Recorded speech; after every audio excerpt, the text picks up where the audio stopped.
Hi there, I'm Poyeto Mbali Shabangu, and it's that time of the week whereby we get our scripture reading in English and Zulu. Drum roll. Yebo! Yes! Aha! So, we are basically going to get the word of God from the book of Psalms, chapter number 36, verse number 5 to 10. It reads as follows. Your love, O Lord, reaches to the heavens, your faithfulness to the skies. Jehova, ububele bakho bufinyelela ezulwini, nokuthembeka kwakho kuze kube semafini. Verse 6. Your righteousness is like the mighty mountains, your justice like the great deep. O Lord, you preserve both man and beast. Ukulunga kwakho kunjengezintaba ezinkulukazi, ukwahlulela kwakho kulutwa olukhulu, usindisa abantu nezilwane, Jehova.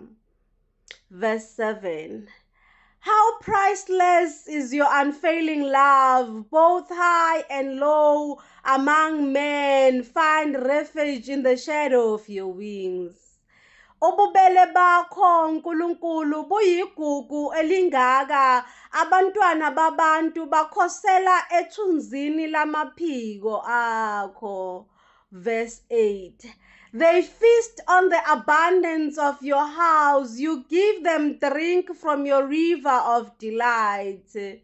Bayakusutha ngamanoni endlu yakho, ubaphuzise okomfula wokuthokoza kwakho. Verse 9. For with you is the fountain of life. In your light we see light. Hey! Ngokuba ukuwe umthombo wokuphila, ekukhanyeni kwakho siyakubona ukukhanya. Verse 10. Continue your love to those who know you, your righteousness to the upright in heart. Mawume umusa wakho kubo abakwaziyo, nokulunga kwakho kubo abaqotho ngenhliziyo. Thank you so much. That was a scripture reading for today. Thank you so much. Poyetes Mbali Shabangu signing out.